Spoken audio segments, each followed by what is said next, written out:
Bonjour, aujourd'hui je souhaiterais de nouveau revenir avec vous sur une constatation qu'a fait le médiateur dans son rapport de l'assurance 2018. Le médiateur remarque que les assurés ne lisent pas assez leurs conditions générales et donc au moment d'un désaccord entre la compagnie et eux-mêmes, en fait, ils trouvent que la position de la compagnie est une position injuste. Ils vont donc vers le médiateur et le médiateur ne peut que leur rappeler leurs conditions générales qu'ils ont signées ou leurs conditions particulières qu'ils ont signées. Et donc celui-ci vraiment exhorte les assurés à lire leurs conditions particulières et leurs conditions générales et même de le faire avant la signature du contrat pour ne pas découvrir certaines mentions ou certaines informations en cours d'un litige ou en cours d'un sinistre. Plus précisément dans le cadre d'un contrat d'assurance vie, celui-ci évoque une histoire qui s'est passée aux États-Unis. Aux États-Unis, une compagnie américaine de contrat d'assurance vie avait incluse dans leurs conditions générales une clause prévoyant que dès que le premier assuré qui lirait cette clause et qui le dirait à cette compagnie, eh bien cet assuré recevrait la somme de 10 000 $. Eh bien, il s'est passé plus de 20 ans entre la rédaction de la clause, la publication de la clause, et le fait qu'un assuré est revenu vers cette compagnie d'assurance américaine, d'assurance vie américaine, pour dire j'ai lu vos conditions générales et j'ai bien vu que là il y a une clause, et si je suis le premier, j'ai droit à un certain montant, j'ai droit à un petit chèque. Eh bien, le médiateur illustre avec cette histoire qui n'est pas que américaine, mais qui est également européenne, que les assurés ne lisent pas assez leur contrat d'assurance. Alors, on parle d'assurés parce que ça s'adresse évidemment aux assurants de dommages, mais également on aurait pu inclure la notion de souscripteur assuré pour les contrats d'assurance vie, puisque la constatation est la même en assurance dommage et en assurance vie. Les assurés ne lisent pas assez leurs conditions générales et leurs conditions particulières. En d'autres termes, ils ne lisent pas assez leur contrat. Le médiateur évoque également le fait que au moment d'un litige, les assurés s'estiment lésés et il y a un contexte assez venimeux parce qu'ils ont fait une confiance aveugle à leur conseiller au moment de la souscription du contrat et découvrent parfois que ce qu'ils ont compris n'était pas ce qui était indiqué dans leurs conditions générales ou leurs conditions particulières.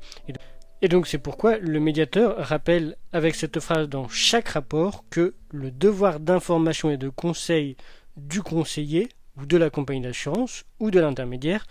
trouve sa limite dans l'obligation des souscripteurs et des souscripteurs assurés de prendre connaissance des dispositions de leur contrat. En d'autres termes, une des obligations de l'assuré et même l'obligation fondamentale de chaque assuré d'un contrat d'assurance dommage et de tout souscripteur assuré d'un contrat d'assurance vie ou de tout souscripteur d'un contrat d'assurance vie, c'est de lire ses conditions générales et particulières avant la souscription du contrat ou pendant les 30 premiers jours, puisque rappelez-vous, vous avez un droit de renonciation uniquement dans le cadre du contrat d'assurance vie, tout simplement. Le médiateur de l'assurance constate ce fait que les souscripteurs ne lisent pas assez leur contrat dans le cadre du contrat d'assurance vie, mais également les assurés dans le cadre du contrat d'assurance dommage, et donc il propose plusieurs solutions. Je souhaiterais vous communiquer les 5 solutions qu'il préconise. Le pay to read, c'est-à-dire que les souscripteurs seraient payés pour lire leurs conditions générales et leurs conditions particulières. La deuxième solution, c'est un changement de design des contrats, c'est-à-dire qu'ils soient plus incitatifs, qu'on ait plus envie de les lire, et que ce ne soit pas des espèces de formulaires assez qui ne soient pas très intéressants, qui ne soient pas très sexy à lire pour le non-initié. Un lexique plus clair, c'est-à-dire que le médiateur propose également que les termes utilisés par les compagnies d'assurance soient plus clairs, soient moins source de litige ou d'incompréhension entre les deux parties. Il propose également une aide à la décision, c'est-à-dire que le conseil soit plus intéressant, plus personnalisé. Et donc pour ça demande une formation plus poussée de la part des compagnies sur leurs conseillers patrimoniaux et un paraphe de chaque document du contrat. C'est-à-dire que si votre contrat d'assurance vie fait 20 pages, eh bien, il faudra parapher 20 fois. Je pourrais ajouter une solution que moi j'avais préconisée déjà il y a 5 ans quand j'avais fait un mémoire en Master 1 sur le défaut de conseil et le défaut d'information pour les contrats d'assurance dommage et pour les contrats d'assurance vie, c'est que les mentions particulières et les mentions fondamentales des contrats d'assurance vie soient recopiées par le souscripteur assuré, de telle manière que celui-ci ne puisse pas dire par la suite qu'il n'en avait pas connaissance. Il faut peut-être préciser un point, c'est qu'à chaque contrat d'assurance vie, ce qui n'est pas le cas en dommages mais en contrat d'assurance vie, sur les conditions générales, sur la première page des conditions générales, vous avez un carré réglementaire qui résume les conditions principales du contrat que vous êtes en train de signer. Ce qui serait intéressant, c'est que chaque souscripteur puisse recopier ce carré, comme ça au moins